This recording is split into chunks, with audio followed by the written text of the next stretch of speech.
Talk about the brawl.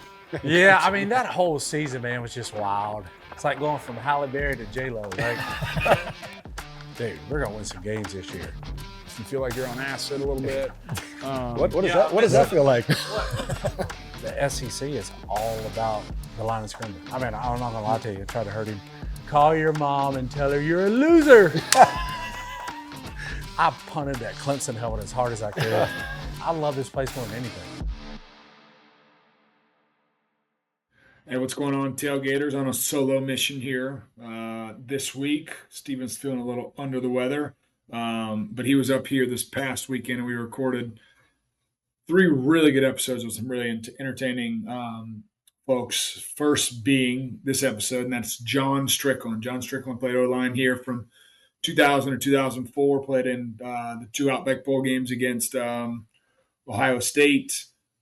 Still lives here local in Columbia. Had a couple mini camp tries in the NFL.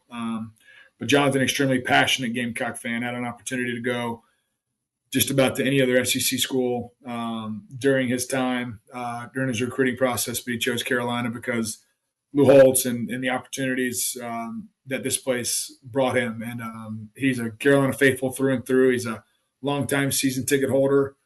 Big supporter of the program. I know he does some broadcast networking stuff covering Gamecock football, Gamecock sports.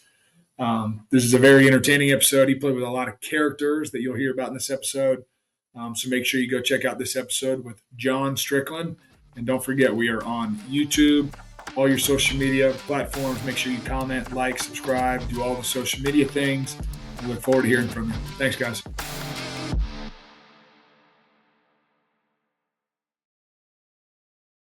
Home Team Barbecue is fired up to take care of your tailgate and watch party needs this season. Home Team is known for its smoked meats, creative daily specials, and twists on Southern classics. Smoked wings, ribs, pulled pork sliders, barbecue nachos, or classic sides like mac and cheese and collard greens are the perfect feast to fuel your game day. Round up your friends and give Home Team Catering a shout at catering@hometeambarbecue.com or head to 5 Points for a frozen game changer cocktail and barbecue snacks to celebrate the next Gamecocks big win. Visit hometeambarbecue.com to check out the menu. Looking for the perfect spot to unwind? Steelhand Brewing in Casey has you covered. Whether you're craving a refreshing craft beer or just a great time with friends and family, Steelhands has it all. With a variety of craft beers, spacious outdoor beer gardens, and a delicious food menu, there's something for everyone. Plus, join them for free live music every Thursday through Sunday. Visit steelhandsbrewing.com to see their lineup of upcoming events or host your own. Handforce in Casey and voted best local brewery again this year. Go visit steelhandsbrewing.com. All right, you carnivores, we got a new sponsor, JCQ Farms, located off 177 Saluda Bluff Road in Batesburg, South Carolina. Huge Gamecock family, folks. So they have grass-fed beef, pasture-raised pork, and they have absolutely no antibiotics, no hormones, and all of the animals are treated humanely. They also practice regenerative farming. Right now, their top sellers are tomahawk ribeyes, cowboy ribeyes, fillets, bacon, and this primal ground beef mixture. It's heart, liver, and beef mix. If you're going to get any sort of meat, get it from here, folks. All right, we are here in Willie B with a little throwback. You aren't too far before us, but no. John Strickland from 2000 and 2004, Gamecock great. We're part of, you just missed some really bad, and then you kind of ramped up and it became really good, and then you handed it off to us. And we kind of were mediocre, and then we got much better when we left too. Well, I'll never forget, Nashawn Goddard, I'll never forget he said this. It's like going from Halle Berry to J-Lo. Like you had Holtz, and then they bring Spurrier in, and let's just keep going better. Nashawn, he's the funniest human being ever. Nashawn, I love him. But, I mean, let's dive right in. Talk about kind of your recruiting process, why you chose Carolina. We went 0-11 the year before you came here, so I would imagine the recruiting was probably a little weird at times, but ultimately you chose to come here and play in Willie B. So what was the reason behind all that? Well, I mean, basically, I had a good bit of schools that had my interest. Mm-hmm. Just be honest, Georgia was kind of my number one. Mm-hmm. But long story short on that, Georgia signed 0 offensive linemen my senior year coming out of high school. That's kind of wild. Yeah. So basically, my top 5 schools were Florida, Auburn, South Carolina, Clemson, and I would say Mississippi State was kind of in the mix a little bit. But yeah, no, it was kind of Auburn, and then Coach Bowden at Auburn got let go after the 98 season. So coming 99, Tuberville comes in. So that kind of changed some things for me. And then Coach Spurrier was recruiting me at Florida, but that didn't really work out the way I wanted it to. So Coach Holtz and Todd Finch, where's he the OC at now? No idea. I think he's at Ohio State or Notre Dame or something. I don't know. One of the schools that was in the playoffs. But they stayed on me, and they just kept on me and on me. And basically, I came up here on a visit with some of the old guys, man, and they took me out, and we had a great time. Fell in love with 5 points. Yep. That Sunday rolls around, and I was like, hungover, I'm committing. I'm going here. Yep. And so I think it was the second week in December, because signing day wasn't until February back then. So it was the second week in December, and I committed that day and told all the other coaches, Go kick rocks. When did Spurrier go to Redskins? 2002 season. Yep. So is that was that kind of in your back of your mind that he maybe? No, that never entered my mind. Well, honestly. I think that was a surprise to everybody. Yeah, it was. Back then, it was a huge surprise. They were rolling. I don't know. Y'all remember Brock Berlin? Yep. Yeah. So I knew Brock. He was going to Florida. Me and him were actually on a recruiting show together back when we were, and he went 10 minutes before me, and then back then, you did everything over telephone, and it was kind of like a radio show is what it was. Yeah. And but he had just committed to Florida basically the same week or the week before I did, and then I wound up committing to South Carolina. But yeah, no, listen, I hated Coach Spurrier growing up because I was a Georgia fan. Yep.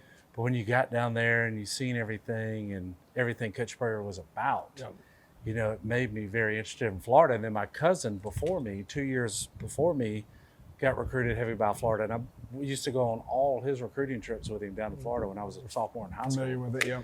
So I just kind of started liking it, which I didn't tell any of my family or anybody because everybody's Georgia fans. It also helped that they scored like 40 points a game. That 40 was a bad game. Yeah. So that was fun, but 5 points is definitely more fun than Gainesville. Oh, 100%. I don't even think it's. Yeah. Say what you want. I mean, listen, it's Florida. You get the Florida vibes, I guess, but it's not as fun as everybody thinks it is. I mean, if we're going to talk about college towns, I mean, Columbia is pretty awesome. Yeah. I mean, it's other than the stadium being like a mile off campus. Yeah. The only thing I think would make it better is if the stadium That's was right in the middle of campus and everybody could walk to it. Maybe if they ripped the whole track area down and put it there. Well, is that what they're doing with the stadium renovations? Are they just moving it? Hell if I know. No, I wish. I'm stuck in my bubble in Tampa, man. The stadium is going to look a lot different here in about 4 years. There's going to be a lot more club level, a lot more premium seating. That's going to be cut off, so it'll be a shorter upper deck, and then they're going to double decker that. I don't know if y'all saw that. Yeah, no, it's going to be sweet. They sent the survey out, and that kind of asked you what you wanted and all this and all that. I mean, I think Donati's got a real good plan. I think he has some good backing behind him. I think what they're eventually going to do here is, I think, going to be revolutionary for college football and kind of turning these stadiums around. Are they able to afford all that from beer sales? Essentially, yeah. I mean, no, but the beer sales do help. I would imagine it helps a lot. I think they have like a revenue share split or something on the stadium renovations or something that's going to help make it work. But this place is going to be, I mean, it already is badass. I mean, we played 4 years here. You played 4 years here. I mean, this place is unreal, but it's gonna get a little facelift, I think. Oh, yeah. Here coming up soon. You know what's funny about this place? I sit up in the stands for games, whatever. Yeah, it's loud. I mean, it's loud. Yeah. But I think it in. last year I was on the sideline for the Missouri game, one of the last second. So I stood on the sideline for that game just because I had so many people in town. Everybody needed tickets. So I was just like, all right, I'll just go stay on the sideline.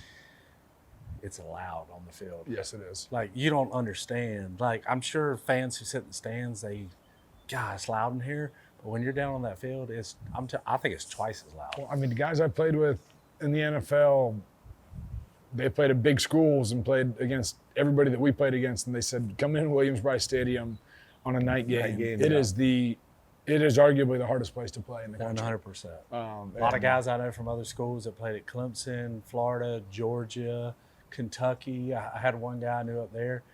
They'll tell you. Well, especially, I mean, I feel like the fan experience was getting better, your time, our time, but like in the last 3 or 4 years, they have ramped it up. I mean, this place is rocking and the lights are flashing and all the weird stuff. You feel like you're on acid a little bit. What does that feel like? What? We played Mississippi State 2 years ago here at home, and a Mississippi State fan had a tweet or whatever, an X on X go viral, and he was just ripping Mississippi State and talking about how Columbia, South Carolina is the best night atmosphere he's ever been to in his life. Mm-hmm. Yeah. Did you ever have to do, as a punishment, did you guys ever have to do stadiums? Oh, you black iron? Oh, you whole wanna- time? Listen, we would start right here. Yep. We do the whole lower bowl. Oh, yeah. Well, I'm not going to call any names out, but there was one guy that was way back in the back. He was pretty out of shape. Got caught skipping stairs. Restart? Coach P. Moore let us get all the way around and finish. And he made us go all the way back over there and come back around. I was telling Dakota when I first came down, I was like, I'm getting PTSD looking at this stadium from up here. Yep. Have it, oh, my God. Kalimba Edwards came running at him and slapped the shit out of him. As you probably should have. Yeah. And if y'all know Kalimba Edwards, I don't know if y'all really know him. No. Psycho? So he was a second-round draft pick for Detroit back in 01. Mm-hmm. He was about 6'6" and looked like a bodybuilder. He's kind of a hybrid DN outside linebacker. Yep. Dude, he's a With him? he slapped the hell out of the guy I'm not going to name. Yeah. But what was your first impressions here as a freshman on campus? Yeah, you know, back then, I mean, hell, 1990, well, 2000 was my freshman year, but I mean, I came on campus. Obviously, the campus itself, I mean, it's a beautiful campus. Now it is kind of spread out a little bit. There's a hall track. God, man, I would have a class over at Capstone. Didn't have to go all the way to freaking the old Coliseum. basketball arena to the Coliseum. I'm just like, bro, I Scooter, bet I bike, racked car. up. I bet I racked up 120 parking tickets in my time at South Carolina. That's what Melvin got in the semester? Oh, yeah. Oh, yeah. Easily. Yeah, my mom Easily. and dad hated it. Yeah, I bet. Hey, I got a parking ticket. This is gonna need to be paid. They ever not happy. Come Yeah, on, they won't Mom, let you graduate if you have outstanding. No, they will Yeah. not. They will not. So no, I love the campus, man. And the cool thing is, if you needed to, you can walk straight from East Quad to 5 Points. Yeah, that's It's true. literally 3/4 of a mile, right? Yep. That's So a hard walk sometimes. yeah, well, it depends on what time of night it is. Take yeah. a detour. Yeah. Oh, There's yeah. the I mean, sketchy we've part taken right the there. shuttlecock home from 5 Points at 7 in the morning before. Oh, Got God. another little shuttles? Oh yeah, we jumped on one of those, hammered. Got a ride back to the dorms. Yeah, we probably should have taken more shuttles back in the day. Probably. Probably. Yeah. All right, talk about what it was like playing for Lou Holtz. And you're going to definitely have to give us his accent. Oh, I'll give you a little something. I mean, obviously being born in the early 80s, 81, you know, growing up loving football, you knew who Lou Holtz was. Yep. I mean, because the 80s dynasty of Notre Dame, you know, him winning the national championship there, you just knew who Lou Holtz was. Yep. So that's a big reason why I came here. One was I was going to play in the SEC. I didn't want to go anywhere else. Didn't want to go to the ACC. Didn't want to get just SEC was it. So I'm going. If I can't go to my home school of Georgia, Yep. I'm going to an SEC school. And so, you know, Lou Holtz, his personality, you know, he comes in to my home on my visit, and him and Coach Gooch fly in to the little small town of Bainbridge. They got a little tiny airport. They fly in there. Me and my dad and my head coach come pick him up, take him to the house, and he sits down, and my mom cooked up some ribeyes and stuff, and we just sat there and talked. But you know, it's just some of the stuff Lou would say is just catches you off guard. a Oh, little yeah. bit. He's quick-witted. He's just like Coach Spurrier. Oh yeah, oh yeah. So that kind of got us going, and I was just all right, okay, all right. I'm digging this guy. He seems like a hard ass. I mean, Yep. he was total business. Old school. All right, he would laugh every now and then, cut a joke, but he was business as business gets. I mean, he's an old school guy, and so yeah, coming in and playing for him my freshman year, you know, they basically told us we signed 5 offensive linemen that class. It's because the year before they had to move defensive tackles over to offensive line. That's not good. Jeez. But the good thing is that we had some really good offensive linemen. A lot of them were wound up making it in the league for a while. Yeah, was John Austin there before? Well, John Austin came in with me, but he Came came in in as across. a DN. Okay, I could see Yeah. that. Yeah, I'll give you the John Austin story. That's my guy right there, Yeah. man. That's my guy. That was my right hand man. That was my right guard. Yep. So, but yeah, coming in with Lou my freshman year, you know, he meant business, Yep. and it was totally different than the recruiting pitch, right? Yep. It's just like, Always oh, is. God, Oh, yeah. yeah. But they basically told all of us, they were like, hey, you're probably going to be redshirted because our depth on the offensive line, it improved. Mm-hmm. And so I wanted to get, that's back in the day where you kind of Develop, wanted to right? get redshirted. Right. Yeah. I need to get big, strong, fast. Yeah, I need to get SEC. Develop. I Yeah. mean, basically, when I came in, I weighed right at 300 pounds, and I came in early during the summer to get a head start. Mm-hmm. So I dropped down to 275, and that's what Pat Moore told me. He's like, listen, we're going to cut your weight down, and then we're going to build you back up. Yep. So that's what they did. Cut me down to 275, and then just let's get after it and go. Pound by pound, got you Yep, back up there. Yep. Yep. So, but yeah, then the great thing is my second year, I come in. They knew that I was the backup guy, right? So they had me playing during the spring. They had me playing tackle, guard, and center. Oh shit. Jesus. So they have me You learn moving. everything, though. Yeah, 100%. So they had me moving all around. And going into that year, my redshirt freshman year, I was the backup, basically guard and center. So I would come in and something happened to somebody. So I played a good bit that year. I lettered, and you know, Coach Holtz, he would pull me to the side and be soft on me, but you know, like Yeah, kind it's of like coming, a it's coming. player's cut, whatever. Yep. But in front of everybody, he would chew you out. Yep. He would chew you out on purpose. Well, sets a standard for everybody. Yeah, it does. It does. It's the worst. It does. And but the cool thing was going into my junior year when I was solidified the starter, which I had the starting job my sophomore year in spring. But let's just say I pulled some Garcias here and there. Hey. I got suspended for a summer semester, Oh boy. partying too much. 5 points problem. Oh yeah, you know, Cheers to that. summer classes. You know, you take it for 4 weeks, Yep. 4 days a week. Yep. I missed 40% of those classes. Yep. Still slid by and passed by a sliver. Yeah, you got to see. See, he's getting By a degrees. sliver. But I still got suspended for summer workouts.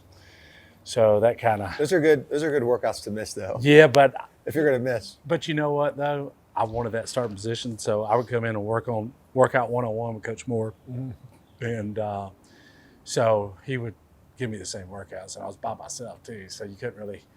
Some of those you're getting runs, your there ass wasn't no kicked loafing, wrong. man. You got to go. But yeah, coming in that year, I thought I was going to be the starting center, and I kind of screwed myself on that. So it didn't work out. Then my junior year, you know, it was pretty sad. I was going to be the starting center. So at that point, that's when me and Lou really started bonding really well together, and had a great junior year, man.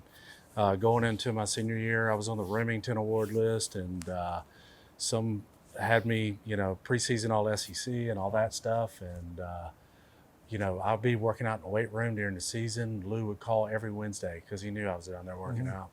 Call me every Wednesday, ask me, hey, John, hey, what's your ass think of the game plan this week? I'm like, Coach, what do you want me to say? It sucks. I mean, I'm come blocking on, the man. widest.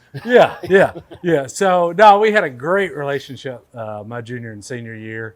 And I've gotten to talk to him and see him a few times here and there. And I got to catch up with Skip, you know. He's I don't know, it's probably about a year or so ago. he's coaching. Yeah, he's at Birmingham in the UFL. Yeah, and, they're like- we won the championship 2 years in a row. I was about to say I they're saw kind of balling. Well, I asked him, I was like, Skip, so how do you feel being out of college football? He says, Strick, I love what I'm doing, dude. He said, I'm getting paid good money. He says, I'm up there 3 months out of the year, and then I'm at the beach in Florida the rest of the year. Not a bad gig. So he's like, I'm probably never going back until the USFL fails. Yeah. Right. Yeah. Which eventually probably will. I mean, Yeah. we might be looking at the next minor league football. Yeah, here. I know, right? God. Have they hosted a Savannah Bananas thing here yet? I saw they did one in. Did one in Clemson. You Did know one what? in I wonder Tampa. if how our sidelines are a little bit tighter, because our stadium was like more on top of you. I wonder if There's one in Bank of America. I actually have tickets for it up in Charlotte in June. So I mean, those things look fun as shit to go to. yeah, I mean, when left field's 172, you can bunt it. Oh yeah. Oh yeah. Oh man. All right, well, tell us about kind of the turnaround from 0-11, your first year down here. You guys win the bowl game against Ohio State down in Tampa. Talk about your boy Brewer and kind of that whole experience. Yeah, You want a Brewer. beer for this story? Yep. So that first season I was here, true freshman, you could just see there was a lot of talent on the team. If you go back and look at over all the years, how many guys were drafted, just shows it. We had a ton of talent, and I was here, and as a freshman, still as a freshman coming in from high school. I think you go up to any level of college, and you're going to be like, damn, these guys are good, right? Oh, yeah. But, coming here, I was like, damn, these guys are really good. And I was just like, we got so much talent. Then the running back room with D. Watt and Pinnock, man, those guys are legit. And just what we had on the offensive line and the wide receivers we had, I was like, dude, we're going to win some games this year. You could see it through camp. You knew we were going to win some games. We come out, man, we go 8-4, probably could have easily been, 10-2. maybe. Stretch, I yeah. mean, yeah, I think the Clemson game, the push-off, Yep. we score I with remember 55 seconds left. We take the lead. There's another win, so that's 9-3. Yep. And I'm trying to remember, I think the Tennessee game that year, yeah. So that one was close. I mean, there was a lot of games there. You easily could have been 10-2. So, but yeah, going to that Outback Bowl, those Ohio State players came in, and don't get me wrong when I say this. We were going out drinking, partying in Tampa, having a good time. Ebor, come on. Tampa's awesome. Yeah, It's the best. Tampa's the best. Wybor. yeah. people So, but those Ohio State guys came in because they're Ohio State. But they're gonna And we're walk South in. Carolina. We've won one game the two 2 years previous prior, season. yeah. So they just come in. They were talking shit. They were out partying harder than we were, which we were like, cool, go for it. And we came out, and I didn't play that game because I got redshirted. But redshirts, you couldn't even play back then at all. So we came out and we kicked their ass. And I remember that spring semester of my freshman year, I made a 1.8 grade point average, 1.8. GPA, you put it all together. Yeah, There it yeah. is. You graduated. Partied with Brewer too much. Went out with Brewer all the time during the week, whatever, didn't care. My first semester went from Dean's List, second semester 1.8. There was one class I missed 15 days, but it was in the big auditorium in, y'all probably know which one I'm talking about. The old BA building or Gambrel? Yeah, Yeah. Gambrel. So, but every now and then they would pass out sign up, and you sign your name as in attendance. Shit, dude, I miss so much. Somebody signed you in. Yeah. Did you have class checkers back in the day? Somewhat. We did. Man, our freshman, sophomore year, it was. Well, I think as time went on, they kind of got smarter about that stuff. But Not really. Not as smart as you think. They chased him around forever. yeah, I bet. Rightfully so. Yeah, that was such bullshit. Yeah, so no, that whole year, welcoming in that first year to college in that 2000 season, I mean, I'll never forget the Georgia game here when, like I said, they were a top 5 team and we beat the hell out of them. They carried the goalpost to 5 points. Yeah. And, That's sick. the There's- piece of goalpost hanging at Henry's. Yes, I was. My sitting name's in on the that bar there, goalpost, yeah. That was fun. And that night after that Georgia game, I mean, I was 19 years old, but I was, yeah. This is why I came to South Yeah, Carolina. yeah. Well, I don't want this on video. I'll tell y'all later. But yeah, no, man, that whole first year was awesome. So yeah, I mean, and Brewer getting the MVP, Brewer being one of my best friends on the team. I mean, it was a cherry on top. It was pretty awesome. Now a word from our sponsor, Tony Pope at State Farm. Switching is easy. We do it all the time. We switch on the lights, we switch the TV channels, and some of us switch partners while square dancing. Well, that's a stretch. But what's not a stretch is how you can switch and save with State Farm. In fact, State Farm agent Tony Pope, right here in South Carolina, can switch you over so you can start saving today. Tony and his team are ready to welcome you to the State Farm neighborhood. With Tony Pope, it's easy to switch and save. Just give him a call at 843-851-2222 or visit tonypope.com. When you want the real deal, like a good neighbor, State Farm is there. We are proud to be sponsored by our buddies David Marshall and Shane Burrows and their law firm Lanier & Burrows. These guys are Gamecocks from undergrad through law school, and they bleed garnet and black. They practice all across South Carolina helping people and families who have been injured or killed in car accidents, trucking accidents, work accidents, medical malpractice, nursing home negligence, basically any type of incident. Unfortunately, though, for Stephen, they don't really handle all that criminal stuff. If you or someone you know was injured, let Shane and David investigate it at no cost to you. They will get you answers and will let you know if they can help. They only get paid if they get you a recovery. Give Lanier & Burrows Law Firm a call at 803-268-9800. Gamecock fans, if you want to look your best, go swing by Granger Owings on Main Street or in the Trenton Plaza. Granger Owings strives to deliver the best-in-class customer service paired with the finest fashion. Their stylists truly cater to each customer, starting with a personalized consultation every time, and help each individual build a wardrobe based on their lifestyle needs, occasions, and preferences. At Granger Owings, you will find the latest from classic, up-and-coming, designer brands of clothing and shoes for men and women. From business attire to custom clothing to sportswear, weekend wear, and formal wear. They dress their customers for every occasion. All right, going into 02, you guys ended up going 5-7. Yeah, so you had 2000, 8-4. You had 2001, 9-3. Yep. And then you had a 5-7, and man, that year, ton of close losses. Yep. And That's the way the SEC goes. yeah, it was a tough year, man. We come into that year high hopes. I think we were ranked in the top 25 going into the season. I'll never forget, second game of the year we play at Virginia, and was that? Yeah, it was 2002. Yeah, so we play at Virginia, and we shouldn't have lost that game, but we had like 5 or 6 turnovers, Oh, shit. and we lost it by like a touchdown.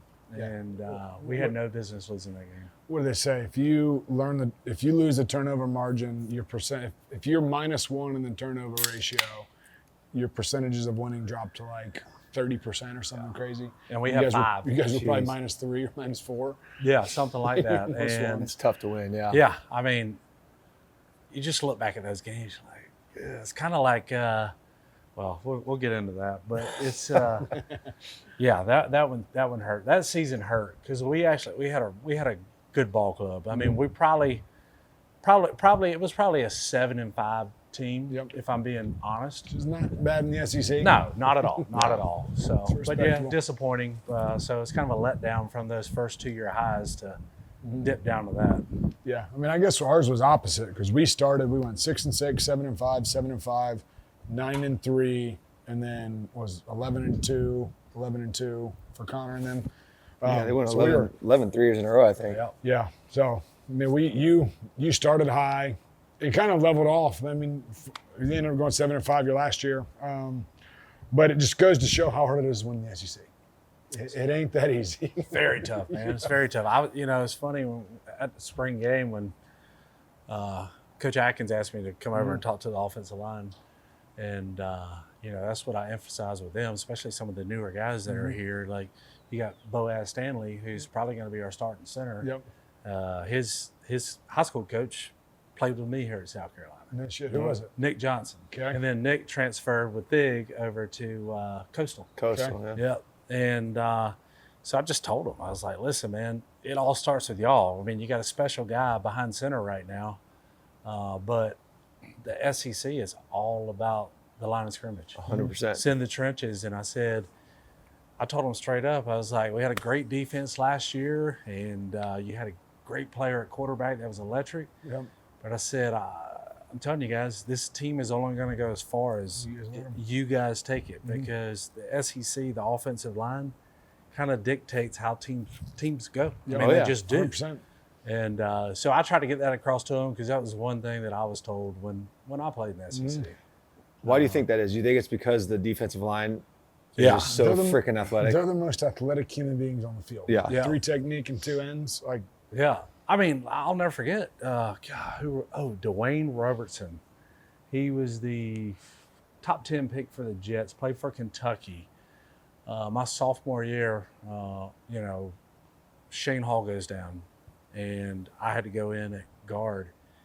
And dude, that dude coming off the ball is the fastest 320-pounder I've ever seen in my life. I was just like, holy shit.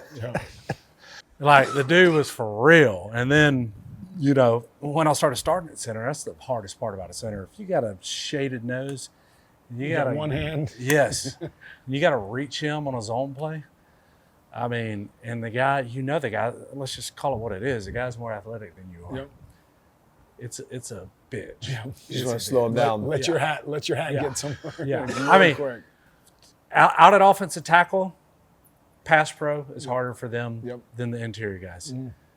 In the middle, the center has the hardest job I agree. out of all of them. And but yeah, man, I mean, you got to grow it quick. And And you guys always catch a lot of shit too. Oh yeah. Everyone's like, what do you think about the offensive line? I was like, I don't know. The quarterback was sacked 6 times this game. Well, he was jerking the ball off Yeah, last he year. He was 100%. dancing around in the pocket. Yeah. Come on, get rid of it. All right, well, then we have to go into 04. End up going 7-5, 6-5. 6-5. Oh Yeah. yeah, because you Yeah, because back then, that season we only had 11 games. But you ended with a bang. Well, not the Season thing ended- we wanted. Season ended with a big bang. Talk about the brawl. Yeah, I mean, that whole season, man, was just wild. That would have been so fun. You know, do we're that. playing. Shit Just everywhere. absolutely just Oh, chaos. it was nuts. Braveheart. And I'll give y'all the whole rundown on it. But that whole season, man, we come out, you know, we got Georgia at home. I think we're both ranked. Georgia's top 5 team. We're up on them 16-0 at halftime. They come back, give my old boy Greeny, David Green, we'll give him props. He led them back. And we got the ball with 2 minutes left. And we put together a drive. We drive all the way down to the 3-yard line on that goal line. Maybe it was the 4. It's 4th and 1. Coach Holtz calls the timeout. And I said to Coach, spread everybody out, and then bring Dondrell under center. Let's just quarterback sneak. I said, we ain't been stopping quarterback sneaking like Ever. since I've been a center. Yep. Since I've been a starting center, we never got stopped. There's one at Florida where my helmet's flying off, but I'm knocking the guy freaking 3 yards back. Still got it. So, but we didn't. We run a naked bootleg. Oh, Greg Blue, I don't know if y'all know who he is. He was probably one of the best safeties, hardest hitting safeties I've ever seen. yep. Meets Dondrell right at the line of scrimmage, and Dondrell gets hurt on that play. Oh no. So Dondrell's hurt the rest of the season. So our starting quarterback's out. So we had some good wins the rest of the season, but that just, we had a lot of key injuries that year. Well, leads up to Clemson, we go in. We're 6-4. They are, I think they were 5-5. Okay. They had to win to So go they to were a bowl fighting for game. ball game. Then we come in there. It was a weird vibe from the get. We go down there, and half our players run down to the bottom of the hill and wait on them to run down the hill. It's a good One of our assistant coaches. You guys I'm talk there- about this like pre-game or was it the no, it whole was week of just practice? brewing. You could just kind of. Well, let's back up. Coach Holtz told us the Florida week. We were sitting at. I think we were sitting at, what, 6-2 or 6-3. Maybe not. Maybe it was 5-2. We were at 5-2. Coach Holtz told us he's retiring, which I thought was the worst idea ever. Yep. Say it after the season. Say it, hey, bowl Yeah. game, last hurrah. Let's go. Well, he lost all control of the team. We go to Florida, we get our ass kicked. Yep. And Florida was terrible that year. They were not as good as us. We just go in there. You could just tell that the coach had just told you 4 days before Yeah. I'm that done. he's Done. gone. Yeah. Well, you had a bunch of the young guys that had just been there 1 or 2 years. They were like, what the hell? Come to South Carolina and play for Lou Holtz, and now you're just belling on us or whatever. But it was his time to retire. He was going to retire sooner than that. Yeah. A lot of people don't know that. And going out to practice that week, Phil Petty, he was a GA at the time. He said, Strick, just so you know, we got Coach Barry coming. He said, don't say anything to anybody. I was like, I don't even believe you, so whatever. So, Joke's on you. yeah. So anyways, he tells us that week, we get our ass kicked. You can tell the team's kind of falling apart. Then we go into Clemson. I just felt like everybody's mindset was just like, Everything. yeah, pretty much. And So they meet him at the bottom of the hill. One of our assistant coaches, I'll never forget this. Like, I'm a captain for the game, and I'm just standing there, and I hear him say, yeah, go down there and let's kick their ass. Like, go fight them. Go fight them, I think is what he said. And I'm not going to say who it was because I still love him to death to this day, but I was just like, Yeah, what are you doing, buddy? So what's going on here? So it gets a little chippy, and I started out. I'm not going to lie to you. So we kick the ball off. We fumble. Or no, they kick off to us. We fumble. They get the ball, score immediately. Already starting off bad. Yeah. We get the ball back. God, what's the guy's name? I actually trained with him too.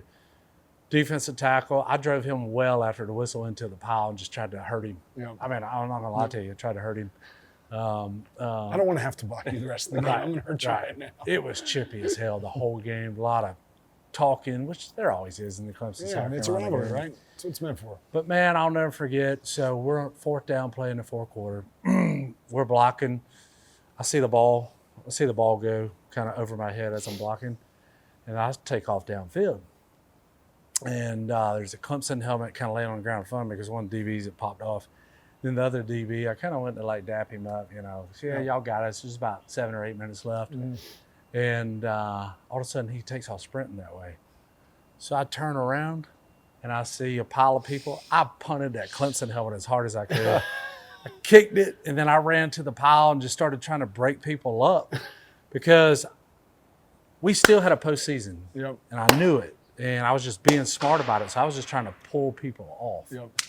And, man, before you knew it, it just stringed out from the 40-yard line on the opposite side all the way to the end zone. Yep. And cops were fighting cops, man. Oh, jeez. Listen to this. So Glenn Levine, he was the head of our South Carolina State Patrol. Yep. Great guy.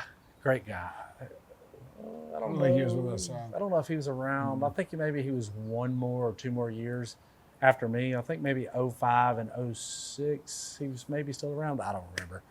Anyways, a cop was trying to grab Mo Brown, our defensive end, and was like tugging at him.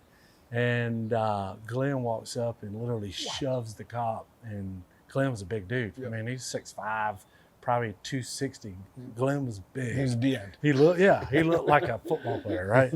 So it was crazy, man. So cops pushing each other, Gamecock cops versus Clemson cops. I mean, it was wild, dude. My mom seen said videos. I was about to say, I've seen videos. dude, my mom says she was in the stands like scared to death because They were obviously we're outnumbered, right? Helmets off, getting Yeah. hammered. Just getting Donkey Kong. So it was probably the craziest thing I've ever been a part of. And then we get till that next week that, we decided neither schools were going to bowls. I was pissed. It was my bet. It was senior your year, last dude. game. I had no idea that was going to be my last college football game, right? So I was pissed. And I made a bunch of quotes because I was, my senior year, all the media, like I went to SEC media days, did all the speaking for the player side of stuff. Yep. And, of course, I got bombarded after the team meeting right down here. And all the reporters come in. They want to talk to me. And so I gave my honest opinion. I called it bullshit. I was pissed off. Well, lo and behold, a week and a half later, Larry Elder, I don't know if y'all know who Larry Elder is. Yeah. Big syndicated talk show guy, radio host. Okay, yeah.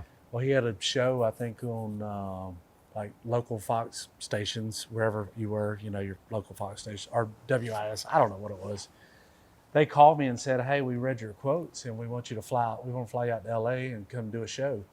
Said, who am I doing a show? Well, it'll be Larry Elder's show. And we have John Sally, Eric Dickerson, and Anthony Davis. Oh, shit. I'm like, well, I know all those guys. Yeah. Yeah. So they literally booked me a ticket, put me up on Sunset Boulevard at the Hyatt. I get my hotel room. I got a wad full of cash in an envelope. Call room service, order a 6-pack of beer, and then I head straight down. There was this awesome club bar, like integrated into the hotel at the Hyatt there, and I had a blast. And then I quickly found out how expensive LA was. Even back then, that was 2004, the end of 2004 in December. A beer was like $12.50 back then, out in LA, dude. It's like Willie B prices now. Yeah, I know, it's crazy. Yeah, no kidding. But so that's the whole cool thing about that. So the next morning they pick me up. I'm hungover as shit. They pick me up in a limo, take me to CBS Studios. I'm walking in. There's like a line of people lined up to go in this one studio. I asked the girl who was like leading me, I was like, what's going on here? She said, oh, that's The Price is Right. I'm like, oh shit, I want to go on The Price is Right. I've seen some of those. Yeah. So I go in there, and I'll tell you what, man, John Sally, I didn't get to talk to him too much. I talked to him a little bit, but Eric Dickerson and Anthony Davis were awesome. Yep. Sat back in the green room with them, kind of gave them my whole background. They sent me signed posters to my parents' address after all this with like good luck in the NFL. And, you know, it was awesome, dude. So those guys were cool. So that was the coolest thing that came from the fight. Yep. But obviously had no clue it was going to be my last college football That's game. a shitty way to end it. Yeah, it was awful. Tell you what, folks, download the Underdog app. It's legal in South Carolina. Use the code Tailgate547, and they'll give you up to $1,000 bonus cash and a free pick 'em. So, I mean, what the hell does it matter? Go ahead and lock it in. Listen up, Gamecock Nation. Meet your new favorite streamer, Deputy Smitty. A former police officer and diehard South Carolina Gamecock fan, Deputy Smitty brings action-packed content to life every night on Twitch starting at 9:30 p.m. Connect with him on social media by searching Deputy Smitty and join his growing community on Discord at discord.gg/Deputy Smitty. So grab a drink and catch the thrills, laughs, and plenty of Gamecock pride in every stream. We'll talk about you were undrafted, Yeah. right? So and you did 2 camps. no, I got invited to camp with the Washington Redskins or whatever y'all want to call them. Redskins. The Redskins. Yeah. So no, I went to Washington. Got invited to camp. Me and Johnny A. Yep. John Alston. So me and him went together. He's a giant. Yeah, he is. Straight, dude. When we played in college, like I was about 310 to 315 is my playing weight. Johnny was about 305 to 310. Looked like he comes straight out of a muscle magazine. I mean, dude's got a 6-pack over there, and he's about an inch taller than I am, inch and a half. So, man, our offensive line was huge. I think at that time we had the biggest offensive line in the SEC my senior year. It was team. big. It was Nashon, Johnny A, me, Chris White, and Jabari Levy. So we were pretty big boys. But Washington. Yeah. Redskins. so I'll go up there. I'll give it a You whirl. played offensive line. A lot of short, compact hits. Yeah. Every play. So, but no, I go up there, I get invited, and I felt really good about it. You know, going into the year before, coming into the season, you know, they do all these draft boards. They were doing it back then, which that's kind of when it first started getting big. You know, I think I was ranked like the number 7 or 8 center in the country to go into entering the draft. And so I played in the Senior Bowl. And actually, Coach Frank Beamer, was the honorary head coach of Really? that game. That's cool. But obviously, you're getting coached by NFL coaches. But so, you know, they told me I was probably a sixth round to free agent. So whatever. I didn't get drafted. So it's disappointing. And I'll just shoot you straight. My senior year wasn't as good as my junior year. Like my junior year, man, I probably could have came out then and probably got drafted in the late round. Really? Yeah. Well, I mean, interior guys, it becomes tough for an interior guy. Like they don't. I bet if we went through and looked at how many interior guys got drafted this past year, it might be 10 or 12. Actually, it was I was surprised. There was quite a few this past year. Usually it's so Well, you thin. know, I watched the league this past year, and it just seems like a lot of teams need some quality offensive linemen. It just seemed like the offensive line play for a lot of teams this year just Well, that's what you said out here. You kind of come and go as your interior guys can play. Yeah, Right. 100%. You went up front. Yeah, so I go to camp, and I wound up getting cut. At least Johnny A made it. He got on practice squad, so I was pumped for him. And then coming out, I had some offers. I could have went and I had a ton of Arena Bowl offers. I told my agent, I was like, listen, dude, I'm not moving to Memphis, Tennessee to go play for $28,000 for a season up there for 4 months. It's like, I'm just not going to do it. Yeah. And then I had a chance to go play NFL Europe, which I declined, which I wish I would have done because Brewer did it. My old roommate Hart Turner did it, and they said probably some of the most fun they ever had. I bet. And it actually helped Hart make the Miami Dolphins by going back over in there and there. playing. Yeah. So I kind of wish I would have did that. So that's my one regret. But you know what? One thing I learned while I was up there, and you can probably verify this or fill in even more, but this is just goes to some of my other buddies that played in the league forever. the NFL, it's a little political. 100%. It's about who they got money invested in. So you could be just as good, maybe even a tenth a point better than another guy, but they have so much invested into this one guy. So that one guy's going to make the roster and you're not because. Well, and then you're also draft capital too. And Yeah. all that, Yeah. So. I mean, you see that in college, though, at this point now with NIL. Yeah, for sure.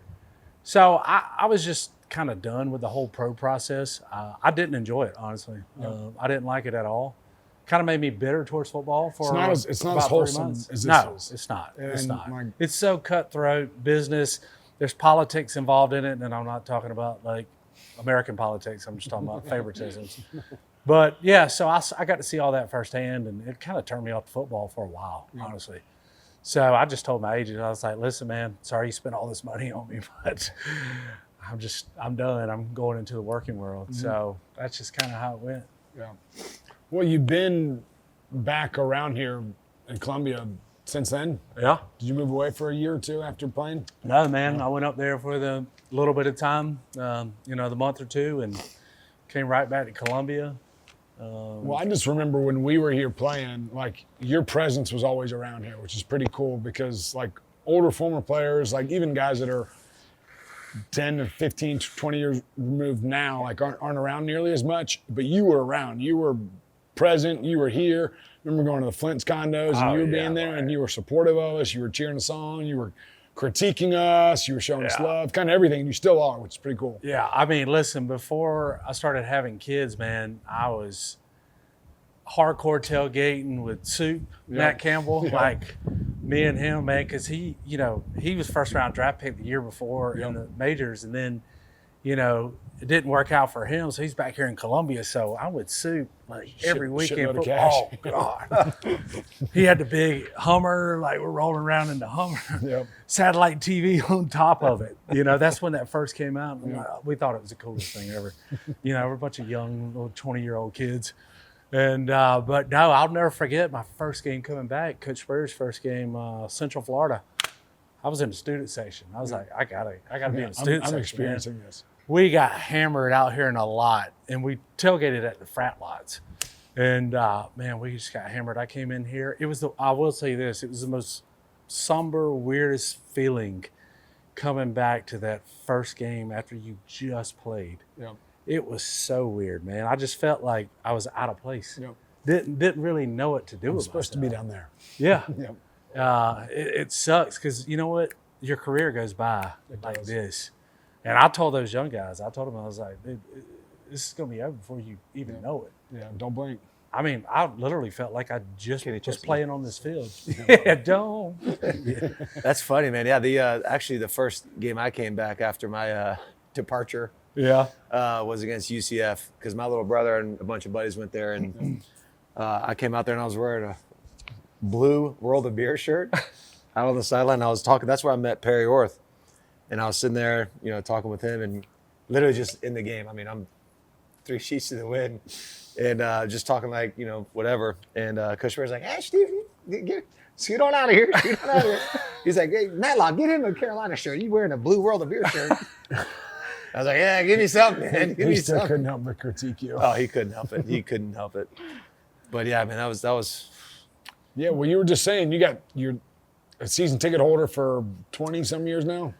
Well, I haven't been that long. So my last season was 20 years ago. Yep. So, I did the whole party scene, get tickets from Scramble. coaches or people I knew whenever. It was mostly about the tailgating, though, back then.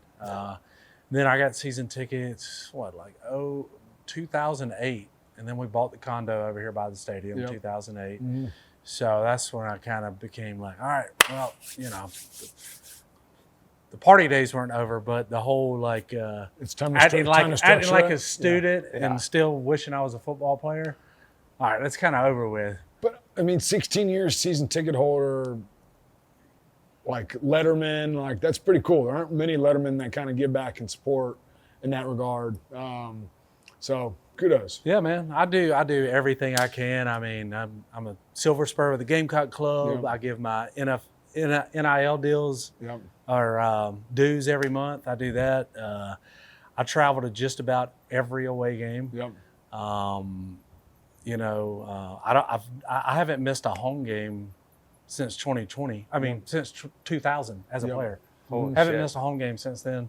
Through and through. That's awesome. Yeah, and I just love this place, man. I mean, it just gave me, you know, lifetime friendships. I met my wife here, which is now my ex-wife, but we're cool though. We're like great friends. My kid, that's how I have my kids. You know, my 2 boys. Just all the relationships and people I've been able to meet over the years. So this place gave me a lot. So I just feel like you got to get back to it. I mean, I love this place more than anything, and I would do anything I could. I mean, you know, I wish I was a billionaire because we'd have the best roster money could buy right now. And I'll just be straight with you. Take it. Funny story. So Cody Campbell, Texas Tech's sugar daddy. He was my roommate in the Senior Bowl. Senior Bowl. Yeah. Yeah. Jeez, that's So, unbelievable. you know, he's worth about $5 or $6 billion. If I had that kind of money, you know, I heard his pocketbook was, hey, we'll do like 40 million. Shit, 100 million. God. Here you go. Let's every sport. Let's get it done. Buy me a championship, Yeah. baby. Buy me a championship. No Well, kidding. that leads into talking about kind of the new evolution of the game now in NIL and the transfer portal. As a letterman, over the last 5 years, we've reaped the benefit more of transfers coming in here and wanting to play here at Williams-Brice. But we also had some kind of shitty departures too, just a few. But talk about kind of the transfer portal and how you view it as a former player, former letterman, supporter of the program. Well, you know, obviously I wish we had NIL back when we played, right? Yep. I mean, Garcia over here probably would have been making a good chunk of change. And which we had our perks now. I used to go to 5 Points. I didn't spend a dime. I used to go eat at places, didn't spend a dime, but I'd nothing give the like today. Bartender got $20 on Thursday night, and I didn't pay for anything the rest of the Best way weekend. to do it. Yep. But no, man, I hate the system right now. I do love that the guys are getting paid. Yep. I have no do problem too. with that. And I hope this Senate and House stuff passes. And Just put some guardrails on it. But right, put guardrails. But here's the kicker for it. You can transfer every single year you're in college right stupid. now. Now, how Who's the quarterback? TJ Finley? yes. 6 colleges Yes. in 4 years? Yes. Yeah. He was at LSU, right? Is that right? LSU, Auburn, Yeah. Tulane.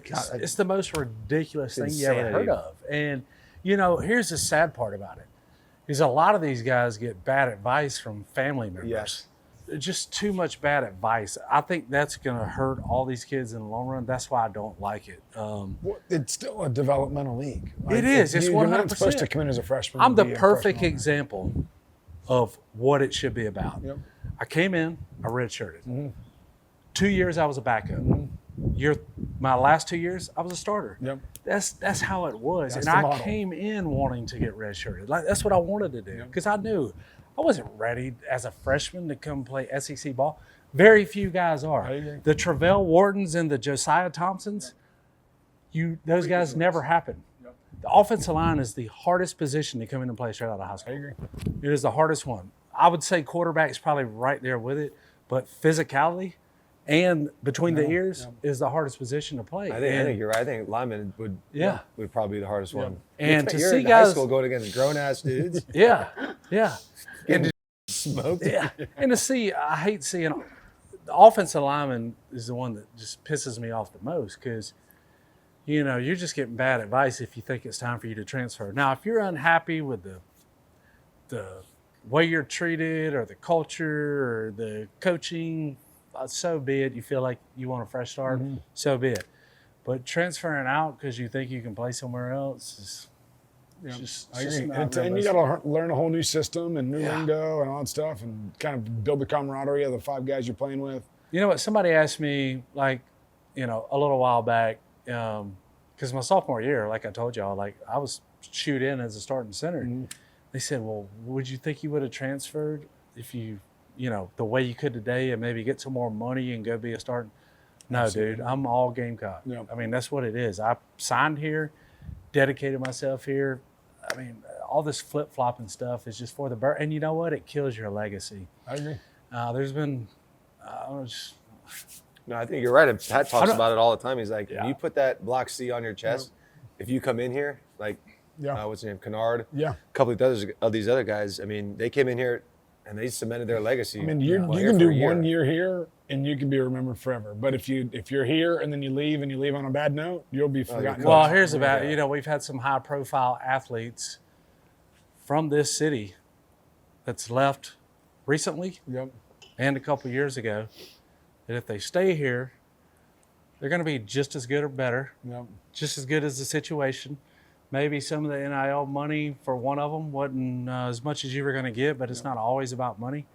There's a lot more to life than just having short-term money. Short-term money is nothing. Yeah. Listen, I can just tell you, $300,000 to $500,000 is not a lot of money. Yep. It's not. Yep. It's not a lot of money. And just to see, especially people from Columbia, the ones I've seen leave, you already had the love of the city. And then you leave and you lose that legacy. Yeah, I agree. So I just don't think it's smart decisions. And I think this system has caused a lot of young people to just lose a lot of that I've had the benefit of getting. For sure, yeah. Being around here, and I'm from Georgia. Yep. Well, before we finish up, you have to do a couple Lou Holtz impersonations, and then also tell us a couple crazy, wonky stories about his time here. I mean, Eric Kimry shared the story about the windy day. Were you there for the windy day on the practice field? I mean, I'm sure I was. So Eric Kimry tells the story, and it's absolutely perfect. It's super windy out there, and Eric Kimry, being the smart ass he was, goes, Coach, I mean, it's pretty windy out here. You might get, the wind might blow you over, pull you out of here. He goes, don't worry, I put my wallet in my back pocket. Yeah, I know that one. Actually, I think that was that's funny. That could have been why I was here. I don't remember, but I'll give you a couple. I guess the one for me is I show up out the Outback Bowl, true freshman, long hair, looking like Garcia. Oh yeah. Beard. And Coach Holtz was not about that life. He was just not about it. And we get in there. I drove down from Bainbridge because, Bainbridge to Tampa is like 3.5 hours. It's not far at all. Because he let us go home for Christmas Day, and it was like, all right, you got to come back and travel with the team. You get your mileage checked, too, for driving right. Yeah, it's like you can either $300. come back here and travel from the team, but Rich. some of y'all who live in like South Georgia or Alabama or Florida, you guys can just drive on to the game, whatever. So me and Dondrell drove down together. And so we leave Christmas afternoon, and his dad comes over because he was in Camilla. He's about 30 minutes, northeast of where I was at. Yep. So he comes down, jumps with me. We head down there. Show up, we get checked in, get our per diem money, and we're like, all right, yeah. Ready to party. And then we got a team meeting. So we got team chapel and team meeting. So Adrian Dupree does his chapel service. Yep. And, after he's done, and Coach Holtz walks up there and says, all right, guys. Well, I'm a man of faith, but God damn it, John Strickland, if you don't cut that damn ass hair, I'm going to kick your ass. In front of everybody in this room, and you had college personnel, like everybody. Adrian Dupree's like, oh my gosh. This was like the opening bowl meeting for everybody who comes down with the team. Yep. Calls me out in front of everybody. I look around, a bunch of older guys got long hair, beards, and all this, but I'm the true freshman that gets called out. So that was very embarrassing for me. I bet. Face red. Guess what I had to do? Coach Lounsbury was offensive line coach at the time. He's like, there's a barbershop right around the corner. Carry your ass. Go over there. It's old school, lay you back. Oh, and everything. Shaved my beard off, cut my hair short. I was pissed. But then I got over it later that night. But dude, Coach, can I play in this game? Yeah, he just did that to set an example, and he used me. Hold on. I think he had a thing I for think you. he loved me, man. I think he had a thing I for think you. so. I think so. But I think Coach Spurrier had a thing for you, too. Yeah. so that's one. And then the other one, he was out on the practice field and basically said, hey, get your ass off this field. Go up to my office and call your mom and tell her you're a loser. So that's a good one. What a prick. That's a good one. Oh, God, there's so many, man. I could just go on and on all day, but those are some that, stand out. But, You know, the cool part about Coach Holtz is going to SEC Media Days. I'll never forget, we're sitting up in the suite in Birmingham, and Coach Saban walks in, which Coach Saban wasn't the Coach Saban he is today. Yep. You know, this is back in 2004. LSU, right? Yeah. And then Landry, the safety, and Ben Wilkerson, I just knew him because me and him wound up playing in the Senior Bowl together. He was the center for LSU. And so they come in, but you knew who Nick Saban was. I mean, don't get me wrong, but it wasn't the same Nick Saban as today. So we're standing there, Coach Holtz is talking to Saban, we're all talking, cutting it up, and we're flying back, and Coach Holtz is just basically just laying the whole fall camp out for us. And, you know, so that was really cool. We were on the university's little private jet. The King Air. So flying back on that and hanging out with Coach Holtz, it was me and George Goss. So, that was cool, man. So, yeah, I really enjoyed my time with Coach Holtz. No, I mean, this place gave us all memories of a lifetime. I mean, honestly, still does, right? I mean, I bring my kids to games. We go tailgate, my wife. So, I mean, me and my wife met here in South Carolina. So, this place is forever cemented in our lives and extremely going to be impactful, and pretty cool to have a guy that we played under running the show now, Coach Beamer. I know you have a relationship with him as well. Yeah, I mean, I'm kind of jealous of y'all for this because, you know, y'all get done playing and then your coach is still here. See, mine, I get done playing and Coach Spurrier comes in. Now, great thing about Coach Spurrier is, though, I did know Coach Spurrier. I called Speronis before the 05 season. I said, hey, I'm going to come over to the building right here, you know, his office up here in the corner. I said, hey, I want to come by and see Coach Spurrier if it's free. He's like, yeah, come on. So I get there, and Speronis meets me downstairs. We go up, and Coach Spurrier comes out. He's like, hey, yeah, John, how you doing? I say, I'm good, Coach. He's like, well, you was with the Redskins about as long as I was, wasn't you? You know how he is. Oh, shit. He just cut me right then. Like, not even like, hey, how you doing or what. It's just like, shit talk. I want shit talk right off the get-go. And that was his first words to me. And I'm standing there like, what the hell? This is what this guy knows. Yeah. But it was hilarious. So, you know, you go back and think about that stuff. It was hilarious that Coach Spurrier said that to me. Yeah, he's funny when he's not talking to you. He's really funny. No, but it's like I'm excited for this upcoming season. I mean, we did have a bunch of guys get drafted, a bunch of guys left, but I feel like the recruiting's been really good over the last couple of years. Portal's been good to us too. Obviously, the Norris coming back. Coaching staff's back in line. So, what are your expectations going for this year? Man, just from what I've saw this spring, it's going to be hard to replace our 4 defensive tackles. I mean, let's get real. And one of the defensive ends. I mean, but I'll tell you this. What I've seen from the defensive tackles in the spring, especially 2 or 3 other guys, I think they got a chance to maybe keep it at that level. I mean, they got a pretty good coach. Yeah, they do. They do. He's an all right dude. But, a few of those guys look really good. Then, obviously, you got D. Stewart back, so we're not too worried about him. But who's going to – I think D. Stewart's got to – he's got to be that Kyle Kennard of last year. We had to replace 3 linebackers, too. I know, but I'll tell you what. They look pretty good. I agree. They can fly around. Yeah, look pretty good. I think we did good in the portal in those key spots right there. I actually think our cornerback position is going to be as good as it's been in a long time. You got Swain and Collier. Well, you got Cece from NC State. Transferred in. Big pickup. He looks really good. And you got Judge and you got Vakari. And that's a strong 3 right there. Strong 3. So I don't know, man. I'm looking forward to it. I think starts in the trenches. It does. I think it's going to be a good year. I don't do much predictions, but I'm feeling just as good or better than last year. Let's get in the playoffs this year. We were so damn close last year.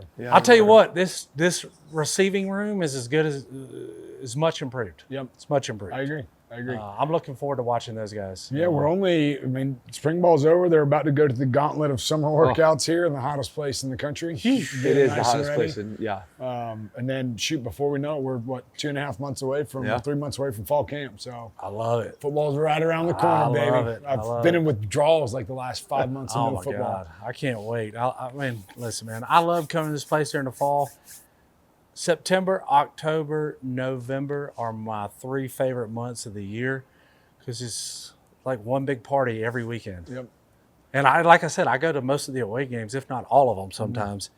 You know, it's just so much fun. Absolutely. So, yeah, one big party starting for 3 months, and I can't wait. Yeah, Willie B's is the place to be. Yes, buddy.